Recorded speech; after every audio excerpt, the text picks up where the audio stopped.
নষ্ট হলে তো নষ্টই হয়ে গেল, পচে গেলে, দুর্গন্ধ ছুটলে এই সমাজ ফেলে দিবে।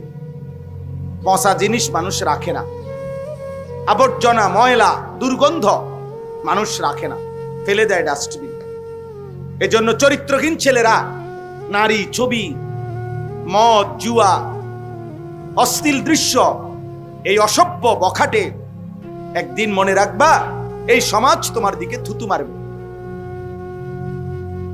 এই সমাজ তোমাকে 2 পয়সার মূল্য দিবে না।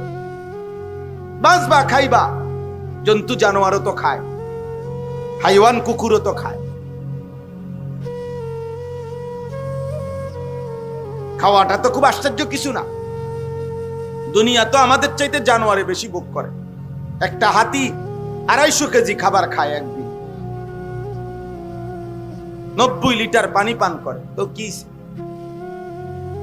জন্য আমি শুরুতে এটা বললাম, একটি মাদ্রাসা সামনে রেখে এই জন্য বললাম, মাদ্রাসা শুধুমাত্র শিক্ষা প্রতিষ্ঠান না, মাদ্রাসা জিন্দিগি গড়ার প্রতিষ্ঠান। মাদ্রাসা মানুষ বানায়, মাদ্রাসা মানুষ বানায়, মানুষ, ইনসান বানায়। মাদ্রাসা আল্লাহ চিনায়, মাদ্রাসা আখিরাত চিনায়, মাদ্রাসা গোলামি চিনায়, মাদ্রাসা সেজদা চিনায়, মাদ্রাসা হালাল হারাম চিনায়, মাদ্রাসা পাক নাফাক চিনায়, মাদ্রাসা ঈমান আমল চিনায়। হাজারো প্রতিষ্ঠান দুনিয়ায় টাকা রোজগার শিখায়, এটা করো ভালো চাকরি হবে, ওইটা করো ভালো ইনকাম হবে, এই ইনকাম পয়সা। কিন্তু মাদ্রাসা শুধু পয়সা না, মাদ্রাসা আখিরাত শিখায়। মাদ্রাসা কলিজায় এটা বুঝায় বাচ্চাদেরকে যে রিজিক জাত আসার তা আসবেই, কিন্তু তুমি আল্লাহ চেনো। আলহামদুলিল্লাহ 6 বছরের বাচ্চা, 7 বছরের বাচ্চা আমাদের মাদ্রাসাগুলোতে 5 ওয়াক্ত নামাজ জামাতে পড়ে। আর আমাদের চোখের সামনে যত্র তত্র 18 বছরের দামরা খারাইয়া মতে। 18 বছর পর্যন্ত পড়ালেখা তারে এতটুকু শিখাইতে পারে নাই যে মুসলমানের বাচ্চা খারাইয়া মতে না, বৈশা মুছতে হয়, এর দূর শিখে না।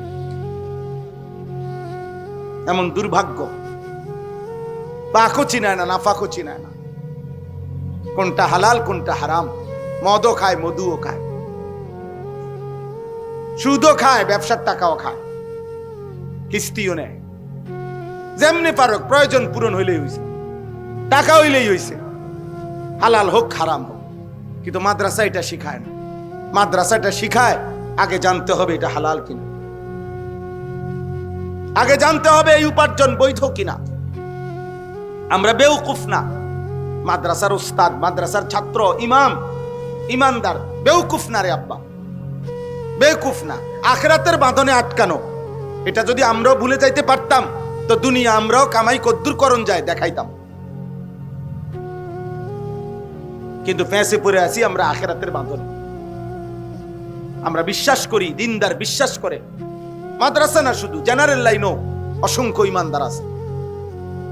লক্ষ লক্ষ কলেজ ইউনিভার্সিটির মধ্যেও সৎ চরিত্রবান ছেলে আছে, আমরা অস্বীকার করছি না।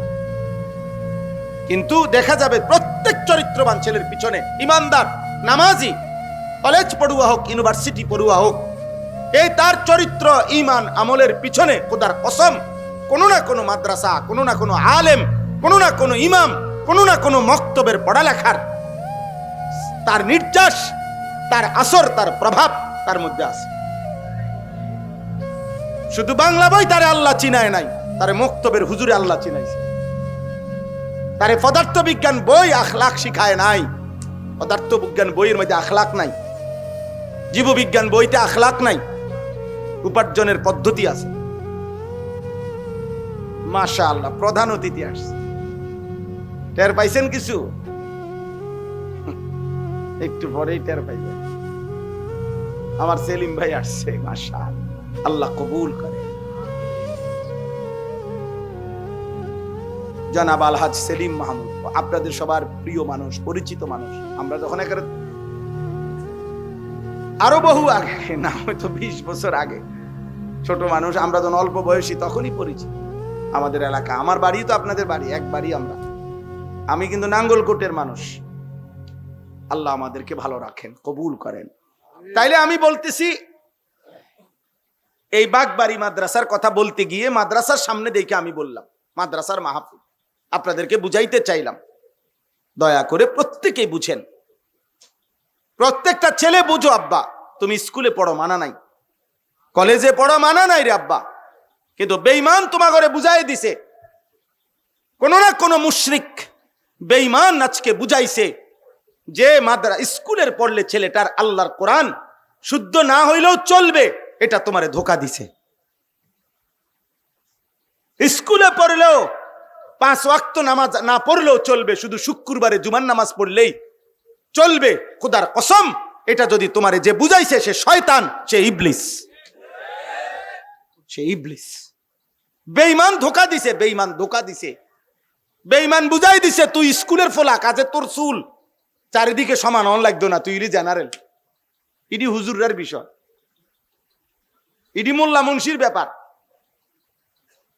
অথচ ইসলাম এই ভাগ করে নাই। ইসলামের মধ্যে, কোরআন সুন্নাহর মধ্যে মোল্লার পোশাক, মোল্লার চাল চলন আর এমনি মানুষের চাল চলন 2 রকম, এটা ভাগ করছে ইসলাম? কোরআনে এরকম ভাগ আছে? তাইলে এটা বুঝি ইসলাম বলছে, নবীজি বলছে এমন যে হুজুর হইলে দাড়ি থাকতে হবে, হুজুর না হইলে থাকতে হবে না, হুজুর হইলে টুপি মাথায় দিতে হবে, অন্য হইলেও পড়তে হবে না, হুজুর হইলে সব ব্যাপারে হালাল খাইতে হবে, অন্য কেউ হইলে সবকিছু হালাল খাইতে হবে না, হুজুর হইলে 5 ওয়াক্ত নামাজ পড়তে হবে, কিন্তু অন্য লোক হইলে শুধু শুক্রবারে নামাজ পড়লে চলবে।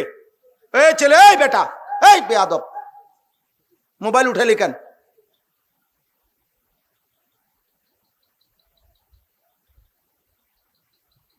তাইলে এই জন্য বললাম, আমার কথা আব্বা বুঝতে শেখেন, এই ছেলেদের প্রতি দয়া করেন, এই ছেলেদের প্রতি দয়া করেন। একদিন ওরা আফসুস করবে, আর একদিন এরা লানত দিবে যে হায় আমার অভিভাবক কেন আমাকে বলল না।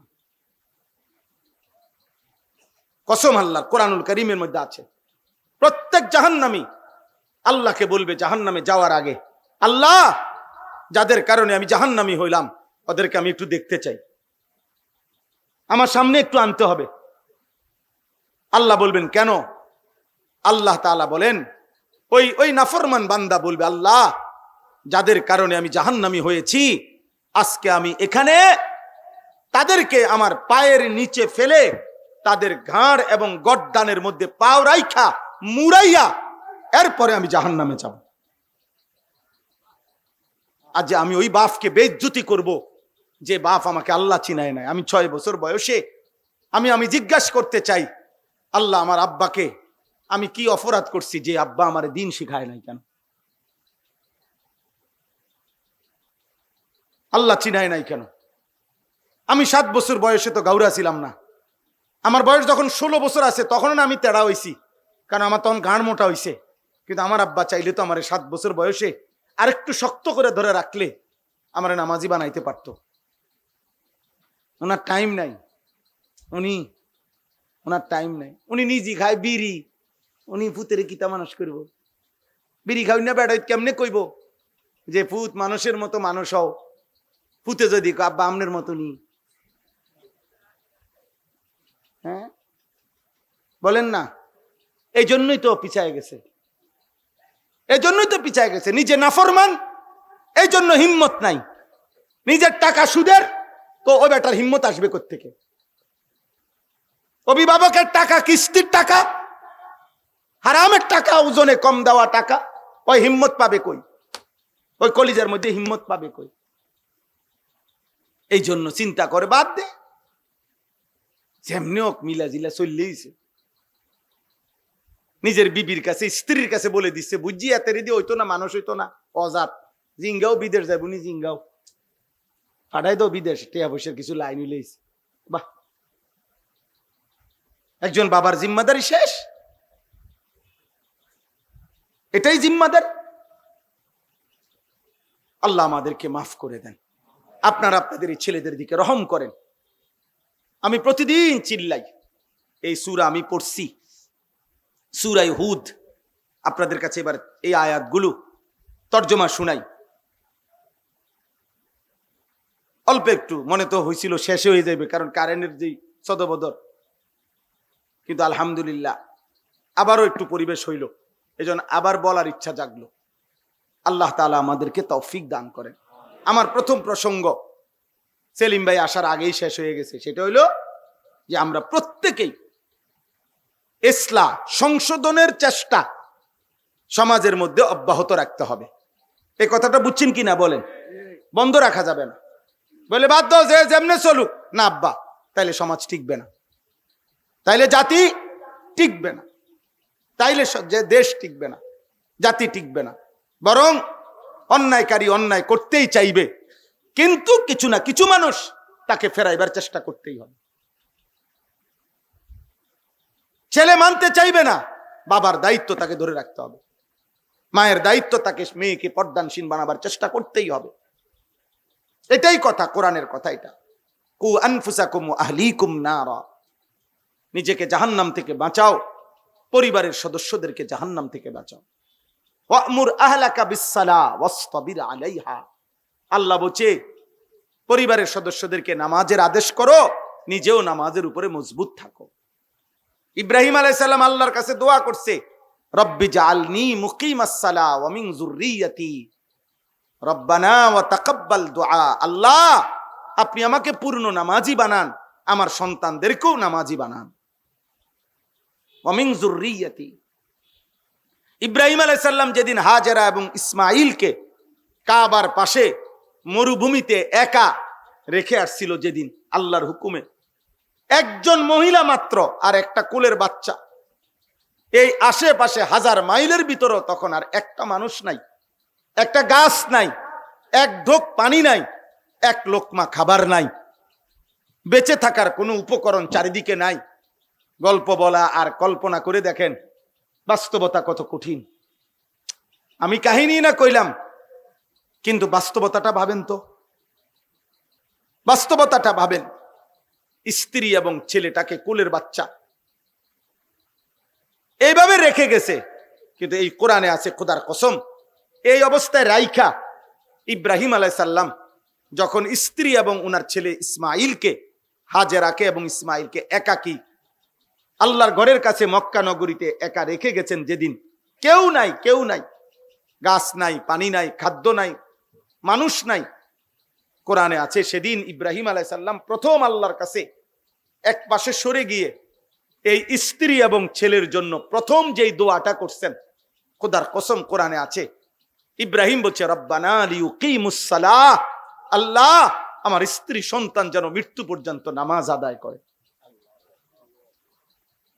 কি ভাই, আমার স্ত্রী সন্তান যেন নামাজ আদায় করে। আল্লাহ পরবর্তী লোকমা খাবার নাই আমি জানি, পানি নাই আমি জানি, বাঁচার কোনো উপকরণ চারিদিকে নাই আমি দেখতেছি মাওলা, আমি এগুলা বুঝি না, আমার এগুলা বুঝার দরকারও না, আমি বুঝতে চাই শুধু আমার স্ত্রী সন্তান যেন নামাজ আদায় করে। কোরআনুল কারীমের মধ্যে আছে ইয়াকুব আলাইহিস সালাম ইন্তেকালের সময় ওনার 12 জন সন্তানকে, ইয়াকুব নবীর সন্তান ছিল কতজন? 12 জন, 10 ভাই আর ইউসুফ বিনিয়ামিন, হেরা 2 ভাই, এ কয়জন হলো? ফানি কূপে ফেলাই দিছে 10 ভাই না, তাহলে এরা 10 জন, আর এখানে এই সংসারে কয়জন? 2 জন, ইউসুফ আর বেনিয়ামিন, এই 2 জন, 12 জন। কোরআনে আছে এই 12 জন সন্তানকে চারদিকে বসাইয়া ইন্তেকালের পূর্ব মুহূর্তে ইয়াকুব নবী একটা কথাই শুধু জিজ্ঞেস করছে। কয়টা কথা? একটা কথা, যে ফুত দলিলে কোনো ফেঁস আসেনি, চাও আরেকবার, কোনো খতিয়ান টতিয়ান ফেঁস লাগছিনি, কোনো অন্য লোকজন আছে, এনে বড় বড় নেতারা আছে, এই সুযোগে কইয়া যাও। বুঝেন না? এবার চিন্তা, বুড়া মিয়ার চিন্তা, শেষ চিন্তা, আহা মনে হয় আর বাঁচতাম না, এবার কত বছর ধরে ঘুরাইতেছে জমিয়ান বেচবো বেচবো কইয়া, আহ বেচলো না রে, মইরেও মনো দুঃখটা থাইকা যাইব কবরে, ওই জমির দুঃখ। এই হলো দুনিয়া আমাদের। অথচ ইয়াকুব নবী বলতেছে, কোরআনে আছে এই 12 জন ছেলেকে পাশে বসিয়ে তিনি মৃত্যুর পূর্বে জিজ্ঞেস করছে, আম কুনতুম শুহাদা ইজ হাদারা ইয়াকুব আল মাউত, ইয়াকুবের মৌতের মুহূর্তে আল্লাহ বলে, সে বলতে চাচ্ছে মা তা'বুদুনা মিন বাদি, আমার 12 সন্তান, আমি শুধু শুনতে চাই আমার মৃত্যুর পরে তোমরা ইবাদত করবে কার? তোমরা কার ইবাদত করবে? আমি শুধু এতটুকু শুনতে চাই। ক্বালু না'বুদু ইলাহাকা ওয়া ইলাহা আবাইকা ইব্রাহিম ওয়া ইসমাঈল ইলাহান ওয়াহিদা। 12 জন সন্তান বলছে, আব্বা কোনো চিন্তা করবেন না, আপনার মৃত্যুর পরেও আমরা ইবাদত করব আপনার যিনি ইলাহ, সেই আল্লাহর, আপনার পূর্বপুরুষ ইব্রাহিম এবং ইসমাঈলের যিনি ইলাহ, সেই আল্লাহর, ইলাহান ওয়াহিদা, ওই এক আল্লাহর বন্দিগি করে যাব। ইয়াকুব নবী বলছে, আর কোনো পেরেশানি নেই, আমি এতটুকু নিশ্চিত হলাম যে আমার মৃত্যুর পরেও তোমরা আল্লাহর ইবাদত করবে, খালাস। বাকিটুকু দুনিয়া মিলুক বা না মিলুক সেটা আমার বিষয় না। সৃষ্টিকর্তা যিনি, রিজিক দেবেন তিনি, দুনিয়ার প্রয়োজনটুকু পূরণ করে দিবেন তিনি, দুনিয়ার মালিক যিনি। তো দুনিয়ার মালিক কে? আব্বা কে? তো তিনি দিবেন, তিনি দিবেন। এই জন্য এই সূরা হুদ আপনাদের কাছে শুধু বলতে চাই, কোরআনুল কারীমের এই সূরাটি 11 নম্বর সূরা, 11 নম্বর পারায় শুরু হয়েছে। এই সূরার মধ্যে এমন 5 জন নবীর ঘটনা আছে, 5 জন নবীর বিশেষ ঘটনা আছে, যেই 5 জন নবীর উম্মত শেষ মুহূর্ত পর্যন্ত আল্লাহর নাফরমানি, পাপ, গুনাহ, অবাধ্যতার উপরে মজবুত ছিল। যারা 1 সেকেন্ডের জন্য আল্লাহর ইবাদতের দিকে ফিরে আসে নাই, বরং এই 5 জন নবী তাদের এই কওমকে যত হাজার বারই বলছে, লক্ষ বারই বলছে, ওরা প্রত্যাখ্যান করছে। ওরা কি করছে? প্রত্যাখ্যান করছে। আর আল্লাহ তাআলা পরিণতিতে এই 5 জন নবীর উম্মত কওমকে, সম্প্রদায়কে আল্লাহ তাআলা এই পৃথিবীতে একেবারে একসাথে, একই মুহূর্তে, একই সময়ে নিশ্চিহ্ন করে দিছে, আল্লাহর আযাব দিয়ে ধ্বংস করে দিছে। 5 জন নবীর উম্মত, যাদের পুরা কওমকে আল্লাহ শেষ করে দিছে। একেবারে কোলের বাচ্চা, ফেডের বাচ্চা, জোয়ান মানুষ, বুড়া মানুষ, বেডউইত, বেডিউইত, সব একসাথে। এই 5 জন নবী হলো: 1 নূহ আলাইহিস সালাম, 2 হুদ আলাইহিস সালাম, এই যে নবীর নামে সূরা, 3 সালেহ আলাইহিস সালাম, 4 লূত আলাইহিস সালাম, 5 শুআয়ব আলাইহিস সালাম। কয়জন হলো? নূহ আলাইহিস সালাম, হুদ আলাইহিস সালাম, সালেহ আলাইহিস সালাম, লূত আলাইহিস সালাম, শুআয়ব আলাইহিস সালাম। কয়জন হলো? 5 জন। এই 5 জন নবীর, নূহ আলাইহিস সালামের কওম, হুদ আলাইহিস সালামের কওমের নাম ছিল কওমে আদ, আর সালেহ আলাইহিস সালামের কওমের নাম ছিল কওমে সামুদ, আর লূত আলাইহিস সালামের কওমকে কওমে লূত বলা হইতো, আর শুআয়ব আলাইহিস সালামের কওমকে কওমে শুআয়ব বলা হইতো। শুআয়বের গোত্র, শুআয়বের সম্প্রদায়। এই 4 জন, 5 জন নবীর সম্প্রদায় মৃত্যু পর্যন্ত, ধ্বংস হওয়া পর্যন্ত, চূড়ান্ত আযাবে আল্লাহ শেষ করা পর্যন্ত আল্লাহর নাফরমানির উপরে মজবুত ছিল। কুফরি, শিরিক, মূর্তি পূজা, অশ্লীলতা, বেহায়াপনা, অসভ্যতা, হারাম রোজগারি এর মধ্যে লিপ্ত ছিল। এর মধ্যে 3টা অপরাধের কথা সবগুলো আয়াত পড়লে বোঝা যায়। একটা হলো প্রত্যেকেই আল্লাহর নাফরমানি, শিরিক করত। 2 নাম্বার, প্রত্যেকের মধ্যেই নারীর সাথে এবং লজ্জাস্থানের গুনাহ, পাপ সম্পৃক্ত ছিল। উপার্জনের মধ্যে হারাম রোজগারের মানসিকতা ছিল। বুঝছেন না? এই 3টা পাপ কমন ছিল। আর শিরিক করত, হারাম রোজগার করত, আর লজ্জাস্থানের চাহিদা পূরণ করতে গিয়ে হারাম কাজ করত। জিনা, ব্যভিচার, সমকামিতা, পুরুষে পুরুষে অবৈধ কর্ম, নারীর সাথে অবৈধ কর্ম, ইত্যাদি ইত্যাদি। আল্লাহ তাআলা এই 5টি জাতিকে এই অপরাধগুলোর বিস্তারিত বর্ণনা এখানে আছে। আল্লাহ তাআলা ধ্বংস করে দিছে। এর মধ্যে নূহ আলাইহিস সালামের জাতিকে তুফান দিয়া শেষ করে দিছে। হুদ আলাইহিস সালামের জাতিকে একটানা 7 রাত 8 দিন ঝড় তুফান দিয়া টানা 1 সপ্তাহ তুফান দিছে, ঝড় তুফান দিয়া শেষ করে দিছে। সালেহ আলাইহিস সালামের কওমকে ফেরেশতা আইসা বিকট চিৎকার দিয়া একটা চিৎকার দিছে ফেরেশতা, সবগুলো মানুষ কান ফাইটটা উল্টায় মরে গেছে, ছোট বড় সব। লূত আলাইহিস সালামের কওম সাতবক জমিনের নিচের মাটি আসমানের কাছে নিয়া ফেরেশতা উল্টানি দিছে, আসার দিছে, উপরে পাথরের বৃষ্টি বর্ষণ করে আল্লাহ তাআলা ওদের কওম পুরো এলাকা ধ্বংস করে সাগর বানায় লেছে।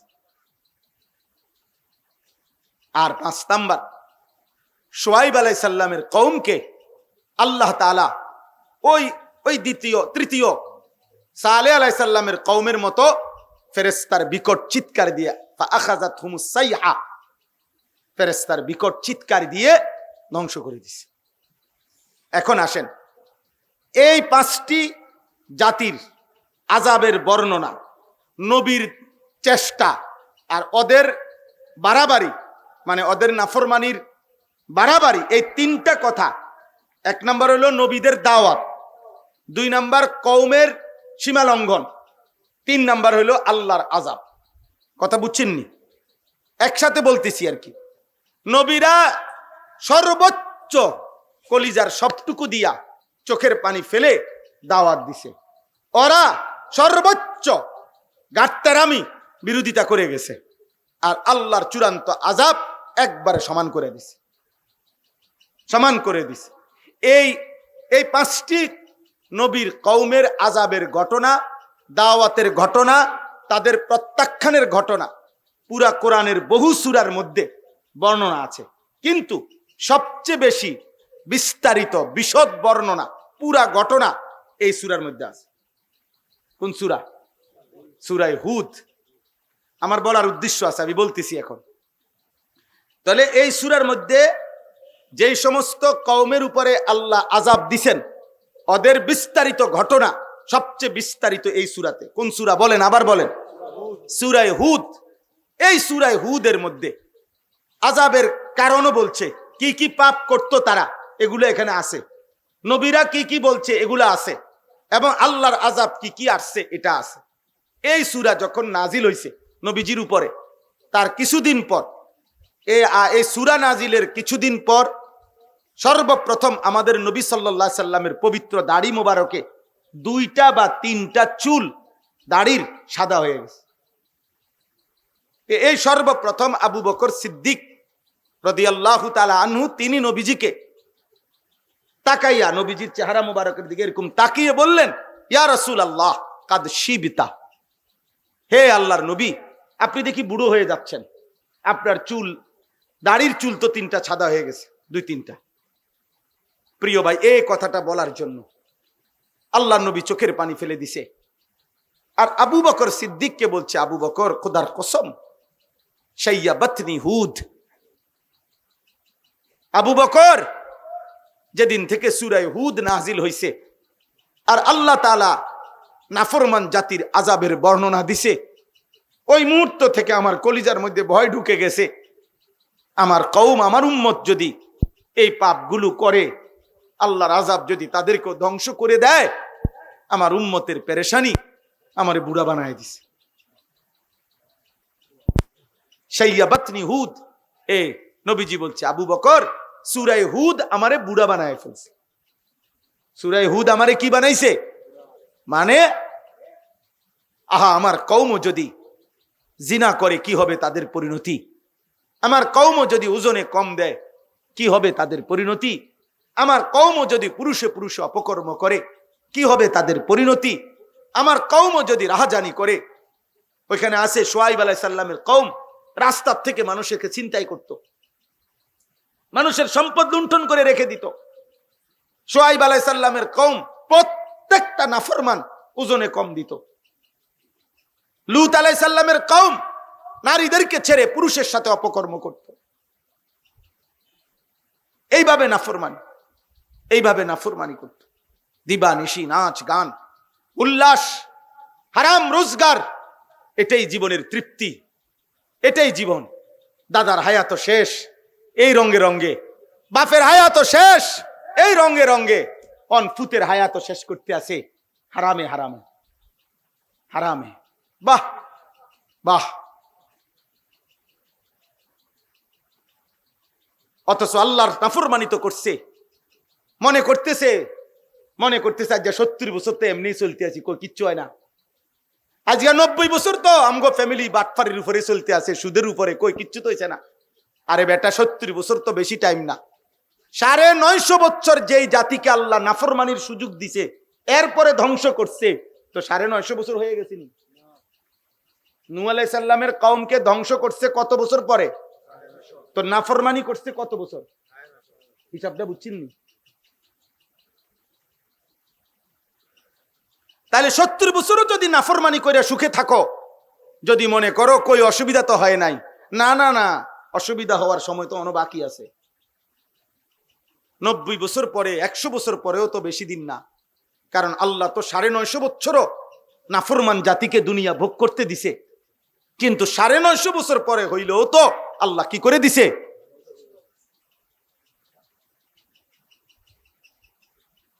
এই জন্য দয়া করে আমার বাপ, আমার ভাই, এই গভীর রাতে আমি তো বললাম আমার মেহমান ভাইরা সবাই আসছেন দেখা আরেকটু বাড়াইলাম। তো আমার উদ্দেশ্য এটা বুঝানো, এই সূরা হুদ নবী কাঁপতে থাকছে, যাদের বিবেক আছে, সুযোগ আছে, সূরা হুদের তর্জমা পড়েন। তাফসিরে তাওজিহুল কোরআন বাংলা অনুবাদ আছে 3 খণ্ডে, খুব সুন্দর বই, কিতাব, কোরআনের তাফসির। বর্তমান বাংলাদেশে বাংলা ভাষায় কোরআনুল কারীমের বাংলা অনুবাদ সবচেয়ে সুন্দর এই কিতাব, তাফসিরে তাওজিহুল কোরআন। অনলাইনে সার্চ করলেও আপনি পাবেন, এই তো 1300-1400 টাকা হবে দাম। কিনে নিলে, তর্জমা পড়লে, অনুবাদ পড়লে কলিজা ঠান্ডা হয়ে যাবে, আপনি হৃদয়ে ভাবনা আসবে যে নবীজির চুল বুড়া হয়ে গেছে, চুল পাকা ধরে গেছে আযাবের ভয়ে। কিসের আযাব? কওম নিজের উম্মতের আযাবের ভয়।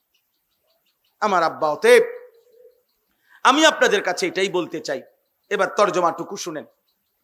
সূরা হুদের শুরু দিয়া আল্লাহ তাআলা বলেন আলিফ লাম র, এই 3টি অক্ষর কোরআনুল কারীমের মুজিজা।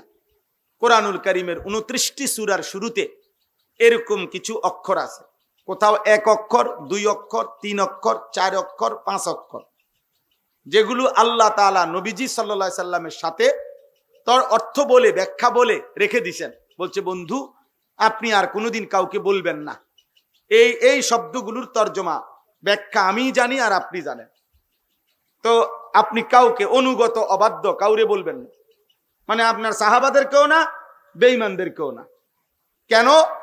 এইটা আমার মুজিজা, কিয়ামত পর্যন্ত আমি কোরআন চ্যালেঞ্জ দিয়ে রাখলাম, যদি কিয়ামত ইসরাফিলের ফুঁড় দিনও কেউ বলে কোরআন মানুষের বানানো, তাইলে বেঈমান তুই ব্যাখ্যা করে দে এই অক্ষরগুলোর ব্যাখ্যা কি। সুবহানাল্লাহ। কোরআন প্রতিদিন চ্যালেঞ্জ ছড়ে পৃথিবীবাসীর কাছে যে হে পৃথিবীবাসী, তোমাদের যদি, কারণ মানুষের নিয়ম হলো 2000 বছর আগের শিলালিপি, আজ থেকে 5000 বছর আগের মাটির গভীর থেকে লিখিত কোনো পাথরের টুকরায় আঁকাউকি শিলালিপি যেগুলারে কয়, ওই জাদুঘরের মধ্যে থাকে, এগুলোর মর্ম, এগুলোর অর্থ, এগুলোর শব্দ ব্যাখ্যা করতে পারে আধুনিক বিদ্যা, আধুনিক প্রত্নতত্ত্ব 5000 বছর আগের লেখার অর্থ উদ্ঘাটন করতে পারে, 3000 বছর আগের লেখার আঁকি উঁকি এগুলার অর্থ বাইর করতে পারে। বুঝছেন কি না? এটা আধুনিক, এই প্রত্নতত্ত্ব বিদ্যা আলাদা বিষয়, কিন্তু এত কিছু উদ্ঘাটন করতে পারছে। আটলান্টিক মহাসাগরের শেষ তলদেশে কি আছে এটা জানে, প্রশান্ত মহাসাগরের তলদেশে হিমালয় পর্বতের চূড়ায়, এখান থেকে সৌরজগৎ পুরাটা ঘুরে ফেলছে, কিন্তু আজ পর্যন্ত পৃথিবীর কেউ বলতে পারে নাই কোরআনুল কারীমের এই অক্ষরগুলোর ব্যাখ্যা কি।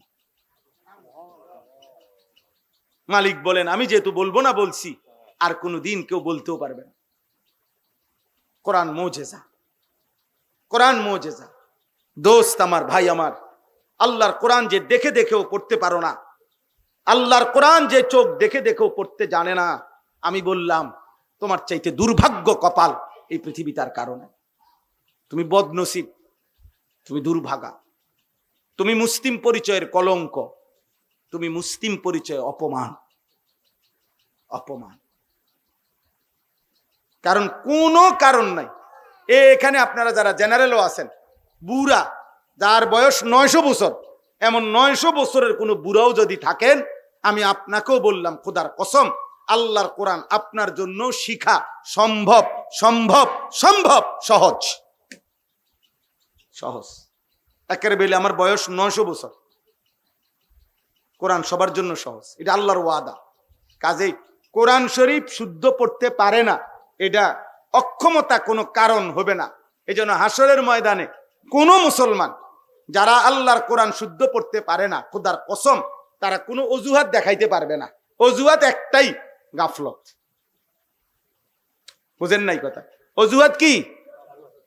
অলসতা, অলসতা, আর কোনো কারণ নেই।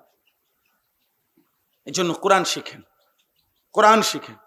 মালিকের দেওয়া চোখ, আল্লাহর দেওয়া চোখে আল্লাহর কালামই দেখলেন না, এই চোখ না থাকলেই তো ভালো ছিল। এমন চোখের দরকার কি ছিল? দুনিয়া কামাই করার জন্য না, দুনিয়া তো চোখ ছাড়াও কামাই করান যায়।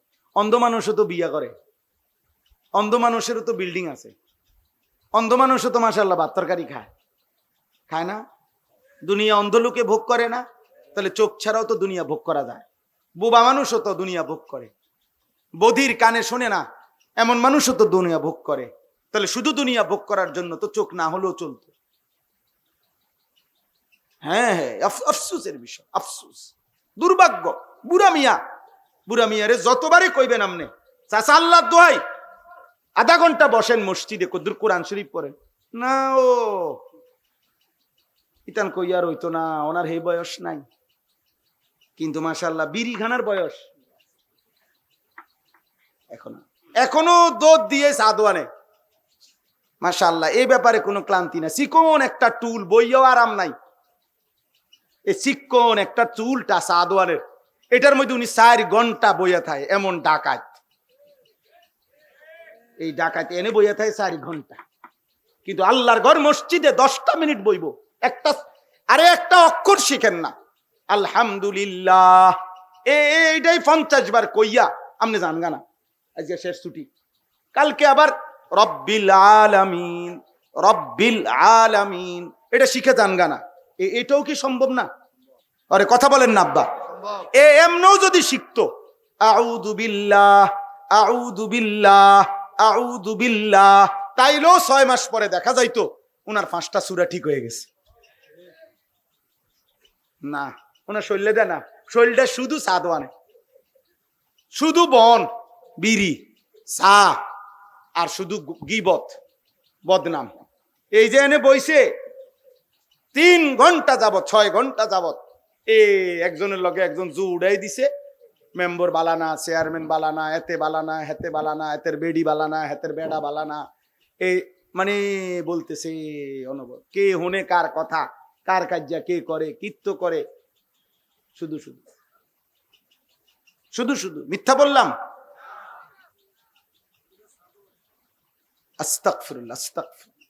কি অর্থ আছে, কি অর্থ আছে? আল্লাহর কোরআন শিখেন। আমি তো প্রতিদিনের জন্য বলি, প্রত্যেকটা মসজিদ মাদ্রাসায় আপনারা ফিকির করিলে চারিদিকে এমন, বর্তমান বাংলাদেশে আল্লাহর দয়ায় এমন 10 কিলোমিটার, এমন 5 কিলোমিটার জায়গা সারা বাংলাদেশে নাই যেখানে কোনো না কোনো মাদ্রাসা নাই। বুঝেন নাই কথাটা? তো এই যুগে আইসা উনি কেমনে বলবো?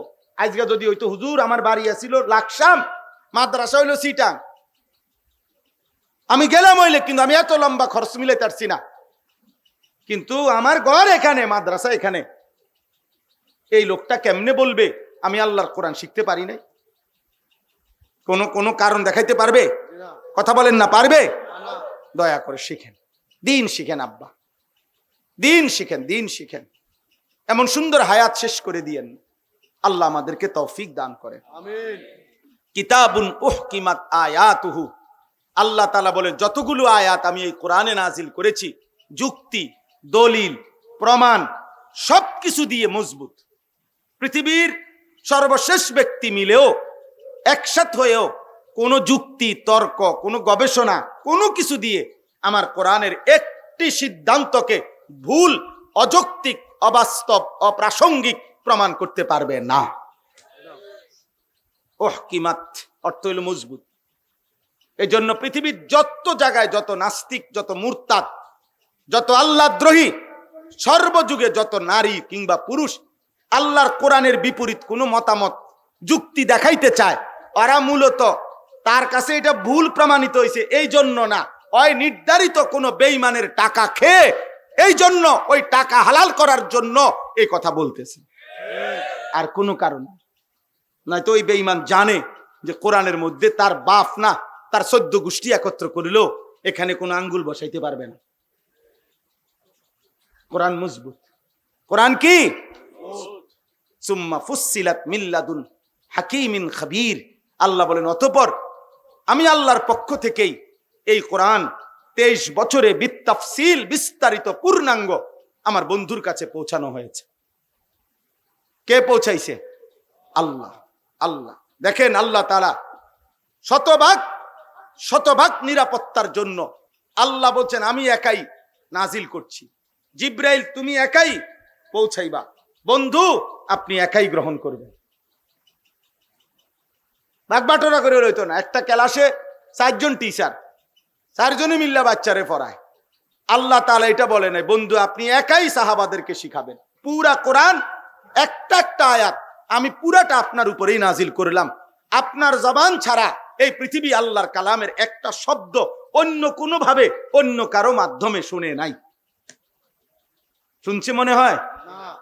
সুবহানাল্লাহ, সুবহান আল্লাহ তা'বুদু ইল্লাল্লাহ। এবার আল্লাহ বলেন বন্ধু, হে নবী আপনি বলেন, হে পৃথিবীবাসী তোমরা শুধু কেবল আল্লাহর ইবাদত করো, ইবাদত করো কেবল আল্লাহর, আল্লাহর, আল্লাহর, আল্লাহর। ইন্নানী লাকুম মিনহু নাযীরুম ওয়া বাশীর। দেখো এই নবীদের, আমার এই কথাটা দেখেন শেষ হয়ে যাচ্ছে। প্রত্যেক নবীর ফিকির ছিল কি? আল্লাহ বলছে নবীদের ওয়ারিস ওলামাদেরও ফিকির এটা, দুইটা জিনিস, নাযীরুম ওয়া বাশীর। আল্লাহ বলেন আপনি বলে দেন পৃথিবীবাসী আমার এই পৃথিবীতে তোমাদেরকে দাওয়াত দেওয়ার উদ্দেশ্য দুইটাই, একটা হলো জাহান্নামের ভয় দেখানো, একটা হলো জান্নাতের সুসংবাদ শোনানো। নাফরমানি করো জাহান্নামের জন্য রেডি হও, আল্লাহর আনুগত্য করো জান্নাতের জন্য রেডি হও। এই কথা এই ওলামায়ে কেরামও আপনাদেরকে এটাই বলে, ওলামায়ে কেরামও আপনাদেরকে এটা বলে। এবার শেষ কথা হলো ওয়া আনিস্তাগফিরু রাব্বাকুম সুম্মা তুবু ইলাইহি। এই শেষ আয়াতটা মনোযোগ দিয়ে শুনেন। আল্লাহ তাআলা বলেন অতএব বান্দা আমার নাফরমানি ছেড়ে দিয়ে আযাব থেকে যদি বাঁচতে হয় দুনিয়া এবং আখিরাতে, তাহলে আমি আল্লাহর পক্ষ থেকে আমার নবীর মাধ্যমে তোমাদেরকে শুনাইতেছি দুইটা কাজ তোমরা করো। এক, আনিস্তাগফিরু রাব্বাকুম, তোমরা তোমাদের রব আল্লাহর নিকট সমস্ত গুনাহ ছেড়ে দিয়ে ক্ষমা প্রার্থনা করো। 2, সুম্মা তুবু ইলাইহি, সমস্ত নেক আমল আবার শুরু করে আল্লাহর কাছে ফিরে আসো। এই দুইটা শব্দ ইস্তিগফার, তাওবা। বলেন এই শব্দ দুইটা বলেন। তাওবা, ইস্তিগফার বলে গুনাহ ছেড়ে দিয়ে মাফ চাওয়া। ইস্তিগফার কাকে বলে? গুনাহ ছেড়ে দিয়ে মাফ চাওয়া, মাফ। আর তাওবা বলে ইবাদত শুরু করে আল্লাহর কাছে ফিরে আসা। বুঝছেননি কথাটা? ইস্তিগফার গুনাহ ছেড়ে দিয়ে মাফ চাওয়া, তাওবা ইবাদত শুরু করে আল্লাহর কাছে কি আসা? ফিরে আসা। এই জন্য স্পষ্ট বিষয়টা আল্লাহ বলছে এটা করো, ইস্তিগফার করো, তাওবা করো, তাওবা করো। ইউমাত্তিউকুম, আমি আরেকটু বলতেছি, শুধু আগে ফজিলতটা শুনেন। আল্লাহ বলেন এই দুইটা কাজ যদি করো, গুনাহ ছেড়ে দিয়ে মাফ চাও, ইবাদত শুরু করে যদি আমি আল্লাহর কাছে ফিরে আসো, আমি দুইটা পুরস্কার দেব। কয়টা? 1, ইউমাত্তিউকুম মাতাআন হাসানান ইলা আজালিম মুসাম্মা।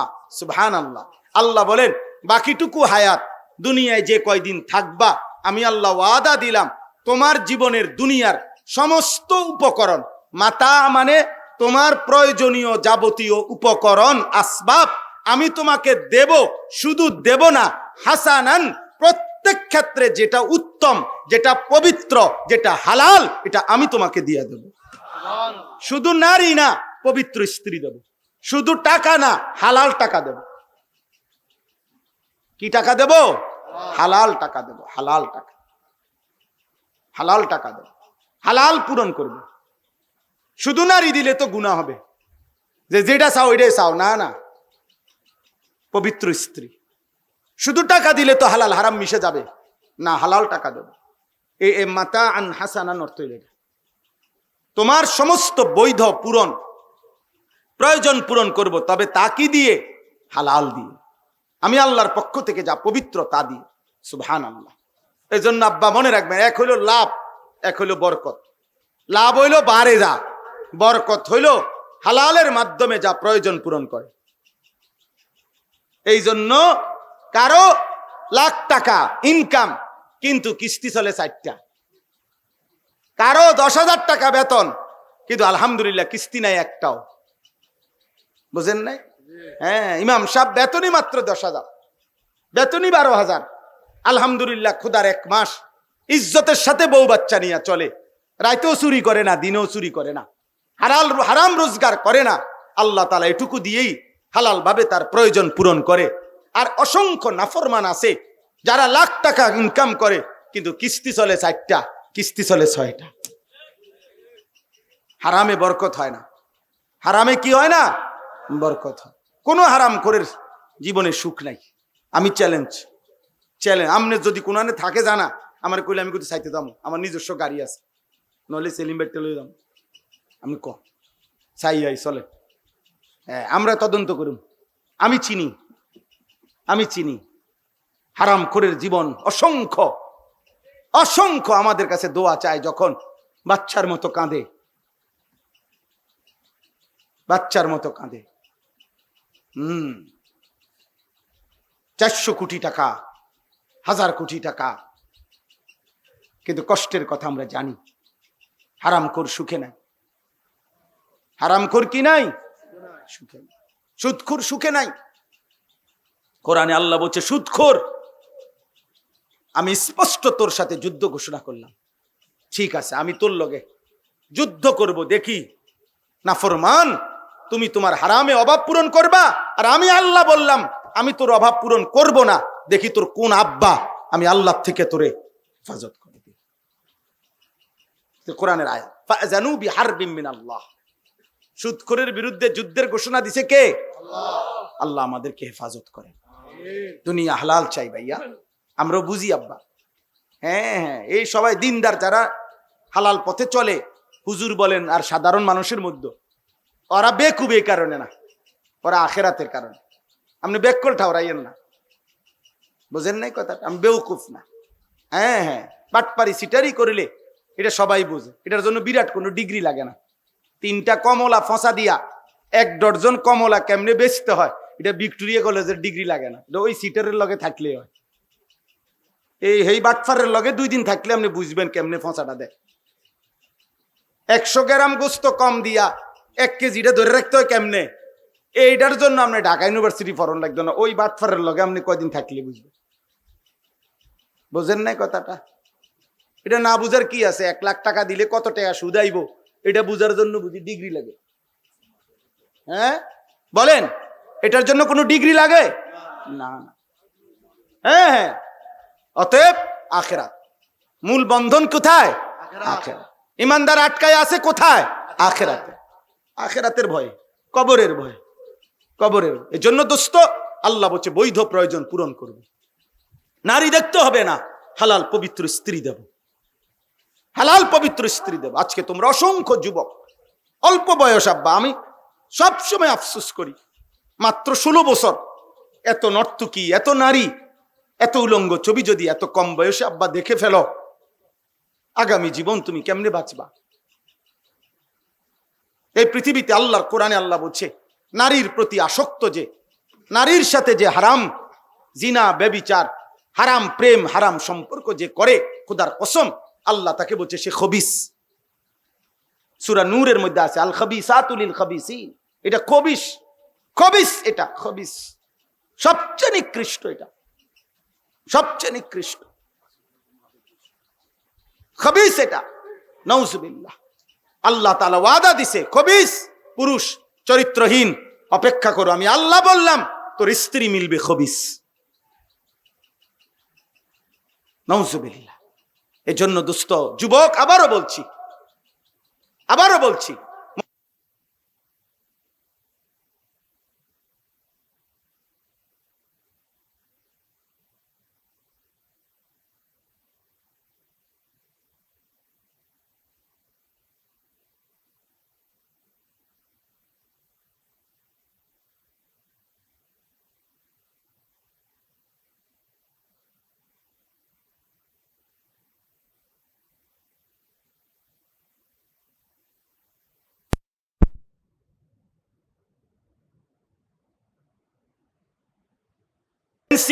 গাঁজা, ইয়াবা, ট্যাবলেট, এই জাতীয় যে কোনো জিনিস যখন নেশাখোর নেশা পান করে, নেশা রেডি করে, শুরু করে, আল্লাহর কসম, আল্লাহর কসম, নবীজি বলছে আল্লাহ তাআলা তার কলিজার থেকে ঈমান খুল্লা বাইর করে ফেলে।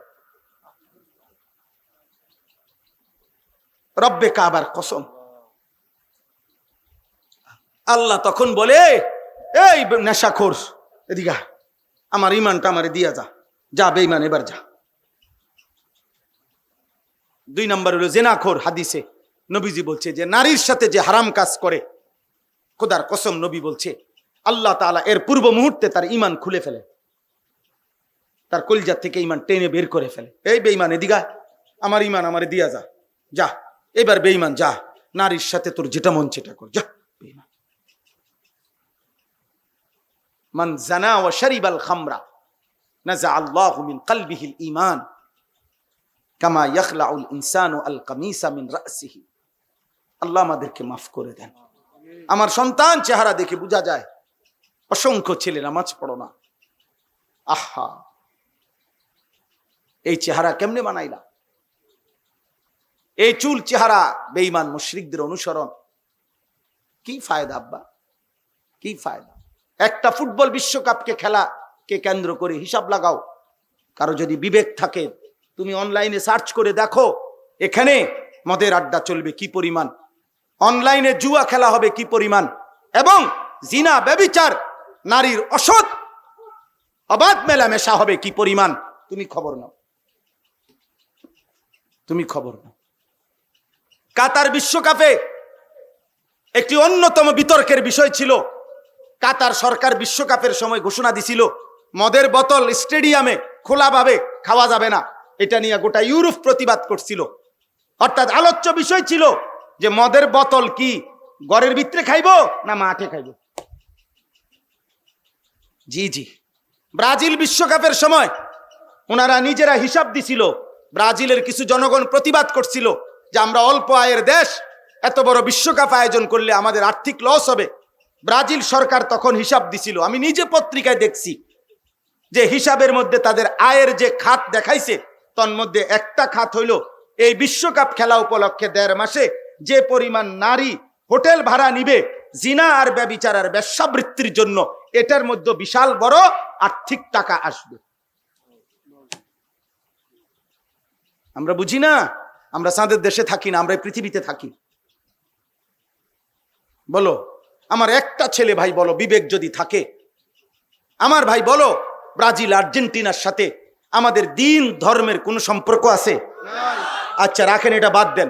আমাদের রাষ্ট্রের, আমার এই মাতৃভূমি বাংলাদেশের আর্থিক, সামাজিক, পরিবেশগত যেই কোন উন্নয়ন অগ্রগতির সাথে ব্রাজিল আর্জেন্টিনার কোন সম্পর্ক আছে? তো তাহলে আমি কেন ব্রাজিল আর্জেন্টিনা আমার প্রিয় হলো কেন? আমার একটা জিনিস বুঝাও, বাদ দাও আখেরাত, বাদ দাও ইসলামী দৃষ্টিকোণ, বাংলাদেশের উন্নয়নের ক্ষেত্রে, বাংলাদেশের আর্থিক, বাংলাদেশের সামাজিক, বলেন কি সেটা ভাই? দেশের রাষ্ট্রের উন্নয়নের ক্ষেত্রে একজন বলেন, একজন বিবেকবান চিন্তা করো ছেলেরা, যে এই যে ফিফা ফুটবল বিশ্বকাপের আয়োজন করে, ওনারা বলুক এর দৃশ্যমান গোটা বিশ্ব মানবতার মানুষের উন্নয়নে এটার উদ্দেশ্য কি, যে মানুষের কি কল্যাণ হয় এর দ্বারা, এটা বলুক। কথা বোঝেন নাই? ওদেরকে বলতে বলেন মানবতার কি কল্যাণ, এতে মানুষের কি কল্যাণ? কোন কল্যাণ মনে হয় এটাতে? কি কল্যাণ? 3টা দেশে মিলে এবারের বিশ্বকাপ, 3 দেশেই 3টা উদ্বোধনী অনুষ্ঠান হবে। 3টা উদ্বোধনী অনুষ্ঠানেই পৃথিবীর সেরা নর্তকীরা নাচবে। তাইলে ফুটবল খেলার সাথে নর্তকীর উলঙ্গ অর্ধ উলঙ্গ নাচের সাথে কি সম্পর্ক, আর এর দ্বারা মানবতার উন্নয়নের কি সম্পর্ক? বলেন, এটা কি চারিত্রিক উন্নয়ন হবে না আর্থিক উন্নয়ন হবে? কি হবে? কিছুই হবে, কিছুই। গুনাহ আর কি? আর কিছু গুনাহ, গুনাহ। আখিরাত বরবাদ হবে, আখিরাত বরবাদ। এজন্য মদের আড্ডায় যাইও না বাপ, জুয়ার আড্ডায় যাইও না, নেশার আড্ডায় যাইও না। পচা জিনিস, আবর্জনা মানুষ ফেলে দেয়। এই জন্য যে ছেলেরা চরিত্র নষ্ট করছো, আখলাক নষ্ট করতেছ, একদিন ডাস্টবিনের ময়লার মতো এই সমাজ তোমাকে ছুঁড়ে ফেলে দিবে। তোমার দিকে কোনো কুকুর জানোয়ারও ফিরে চাইবে না, করে যা বেটা, বাদ দে বেটা, অসভ্য চরিত্রহীন বেটা, বাদ দে বেটা, বাদ দে। আল্লাহ আমাদেরকে হেফাজত করেন। ওয়ায়ুতি কুল্লাযী ফাদলিন ফাদলাহু। আল্লাহ তাআলা বলেন, দুনিয়ার বিনিময় তো দেব সবকিছু উত্তম, আর আখিরাতে তোমার প্রতিটা নেক আমলের বিনিময়ে সর্বোত্তম বিনিময় জান্নাত দিয়ে দেব। ওয়া ইন তাওয়াল্লাউ, এবার আল্লাহ বলেন, নবী বলেন, যদি মুখ ফিরাইয়া নাও আল্লাহর বিধান থেকে, ফা ইন্নী আখাফু আলাইকুম আযাবা ইয়াউমিন কাবীর, তাহলে আমি আল্লাহর পক্ষ থেকে তোমাদের জন্য কিয়ামতের ময়দানের কঠিন আযাবের ভয় করছি। হে আমার জাতি, এই মিথ্যা, চুরি, ডাকাতি, এই জিনা, এই ব্যভিচার, এই মদ, জুয়া, এই গান বাদ্য, মা বোনদের বেপর্দা জীবন, বেনামাজি জীবন, খোদার কসম আল্লাহ বলছে, আমার নবী আপনি বলেন, আল্লাহর আযাব আসবে, আখিরাতের আযাব হবে, জাহান্নামের আযাব হবে। আপনারা বলেন ভাই, আমার এই শেষ কথা, আপনারা বলেন, ইবলিস আল্লাহর কাছ থেকে বিতাড়িত হলো কেন? নাফরমানির কারণে। নূহ আলাইহিস সালামের কওম পানিতে ধ্বংস হলো কেন? আল্লাহর নাফরমানির কারণে। লূত আলাইহিস সালাম, হুদ আলাইহিস সালাম, শুআয়ব আলাইহিস সালাম, নমরুদ, ফেরাউন, কারুন, হামান, যুগে যুগে প্রত্যেক মানুষ নাফরমান। কেন ধ্বংস হইল? আল্লাহর নাফরমানির কারণে। অতএব পাপ, নাফরমানি আমাদেরকে আল্লাহর আযাব নিয়ে আসবে।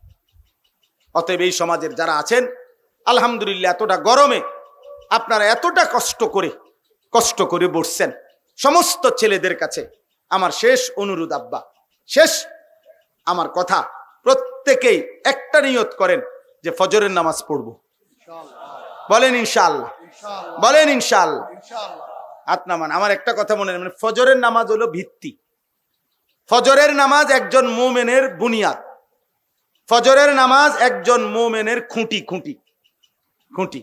এর জন্য হাদিসে আছে, নবীজি বলছেন, ফজরের নামাজ পড়া মুনাফিকের জন্য কঠিন। বিশুদ্ধ হাদিস, ইমানদারের জন্য সহজ। এজন্য ফজরের মুসল্লি, তার ঈমান মজবুত। আলহামদুলিল্লাহ, আলহামদুলিল্লাহ। হিম্মত করলে পারবেন। আপনার মোবাইলে অ্যালার্ম দেন, আপনি অ্যালার্মওয়ালা ঘড়ি কিনেন, আপনারা সবাই একজন আরেকজনকে ডাকেন, আল্লাহ বরকত দিবে, আল্লাহ তৌফিক দান করেন। গুনাহ ছাড়েন। এবং শুরুতে বলছি, আবারও মনে করে দিচ্ছি, নিজেদের স্ত্রী, ছেলে মেয়ের ঈমান, আমল, আখলাক, চরিত্রের নজর দেন। বাবারা, মানুষের চর্চা করেন, মানুষের পরিচর্যা করেন, মানুষ বানান। শুধু আসবাব আর ফার্নিচার, শুধু খাট আর বিল্ডিং নয়, মানুষের পরিচর্যা জরুরি। কার? মানুষের। মাদ্রাসা সেটা করে, মাদ্রাসা মানুষ বানায়, আখিরাত চিনায়, আল্লাহ চিনায়। আলহামদুলিল্লাহ, এই বাগবাড়ি মাদ্রাসা, আমি এখন ইনশাআল্লাহ এই দোয়ার পূর্ব মুহূর্তে 5টা মিনিট দেরি করব না। আপনাদের কাছে বিনীত অনুরোধ, একটি মাদ্রাসা আপনাদের ভালোবাসা নিয়ে চলে, আপনাদের সহযোগিতা নিয়েই চলে। আমার শায়েখ আল্লামা মুফতি মুশতাকুন নবী সাহেব সবসময় বলে যে মাদ্রাসা মুসলমানের কাছে 3টা জিনিস চায়। কয়টা? 1 দোয়া, 2 সন্তান, 3 দান সাদাকা। এই 3টি জিনিস হযরত বলে, 3টি জিনিস দিয়ে যদি কেউ মাদ্রাসার সাথে সম্পর্ক রাখে, আশা করা যায় হাসরের ময়দানে মাদ্রাসাওয়ালারা ওই লোকটাকে মাদ্রাসাওয়ালাদের সাথে ডেকে নিবে।